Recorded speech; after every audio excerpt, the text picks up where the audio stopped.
You would think, wouldn't you, if you were the former royal known as the Duke of Sussex, that you might not necessarily be at this point in time in your career, whatever you want to call it. Well, how can you put it nicely? Dictating terms? Is that the phrase you might use? As ever, let me explain. Morning, nice to see you, chums. Thank you so much for joining me today. Welcome, one and all brand new subscribers. It is lovely to have your company here on the world's friendliest channel. Let me tell you, we are a lovely bunch here, and thank you so much for being part of our community. I do meet some lovely people. In fact, the other day where we were filming in a certain location, a friend of hers had spotted the location, contacted her, and then when we went back, she came out and said hello. You see, that's what it's like. That's how you make friends, isn't it? Yeah, absolutely. What do you mean you don't? You're pulling the curtains on now. You don't want the neighbours seeing that you're watching. Well, it's too late, you see. We've all been spotted, haven't we? It's a little bit like this particular story, which does make me laugh. It's because, of course, Prince Harry, when you think about it, you know, there's a saying in the north of England, he's a bit of a clothead, you know. You do sort of think, why don't you just zip it, move on, and keep your head down? As we know, the Centre Barley fallout is incredibly bad, simply because it's a charity, and charities are all based on scrutiny and, you know, transparency and all that sort of stuff, and it's literally going back and forth. Now, as I told you the other day, Harry's very keen to try and set up a rival charity. I don't think Harry could set up a rival cup of coffee. I mean, the problem is he's not a businessman, neither is his wife. I mean, she can't even get a pot of jam off the ground. So basically they're just two people that are very, very lucky to be in the positions that they have, with the titles that have been bestowed on them by the world's favourite monarch. I mean, let's not forget, Queen Elizabeth gave them the titles, and they've done nothing but monetize it since. Now, as we all know, allegedly, according to, you know, many sources, Prince Harry claims that his favourite association, the one that really matters to him, I thought it was Centre Barley, and then it might be Well Child or whatever, you know, really just depends on what charity is, shall we say, the most, well, connectable at the time, right, to put it nicely. Well, what's interesting is, according to him, Invictus is everything. And if you remember, his wife, the cable TV actress Meghan Markle, said in Canada earlier this year that even the children, yeah, they miraculously appeared from nowhere, but even the children apparently at the breakfast table said, why is Daddy always on the phone? Strangely, it wasn't the lawyers on this occasion, it was apparently all Invictus.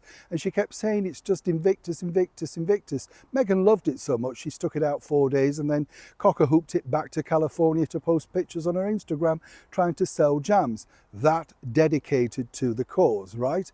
But what's interesting is, according to the source, Harry's now letting it be known that, in fact, Invictus is very much part of Meghan's makeup. Lots of makeup depending on what nationality Meghan decides to be, Nigerian or Californian, or the one in between, an English rose. You know, doesn't always remember to tan the hands. It's always a bit of a letdown, that. And of course, if you part your hair, you can never quite get that covered up, can you? That's the problem. But the other problem is this. Take a look at this picture. Who remembers this? There was Meghan marching in hot pants, shorts, whatever you want to call them, in front of those army veterans. How we were so embarrassed for that whole particular situation. It was cringeworthy, wasn't it, when you think? What's even more embarrassing is, apparently, according to Harry, no Meghan, no Harry, and this is a war cry to the Invictus. He believes that she's an integral part, does a lot behind the scenes, and brings, of course, a lot of publicity. Now, I don't really decry that. You know, sat in the back of a golf cart waving to people less fortunate than yourself is always a nice, stunning thing to do, isn't it? And of course, the endless designer frocks that she wore on that 4-day stint in Canada. Who could forget her not really wanting to wear the merchandise of Invictus as well, which could have helped funding, particularly for Birmingham, in 2027. But no, a little bit too busy for that, trying to sell jams. But according to the source, Harry is holding out on this. He believes that most people would expect to see Meghan at some point, and in fact he'd like to bring her role up a little bit more. Here's where this gets tricky, because obviously Birmingham is the next big stop shop for the Invictus Games 2027. They haven't got many funds yet, and bottom line is, as ever, the situation is, well, Meghan doesn't want to come back to the United Kingdom, does she? Because, of course, she doesn't feel safe here. Harry doesn't feel safe here.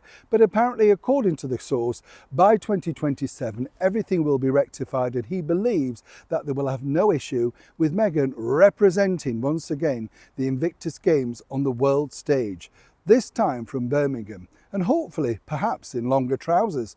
Maybe stuff like this. That was a bit of a, well, fashion point, wasn't it, at the Times 100 event? Either way, Meghan Markle has decided that she still wants to be part of Invictus, and Harry says, no her, no him. Interesting. As ever, it's a developing story, and when I know more, you'll know more. Neil Sean, Kensington, London.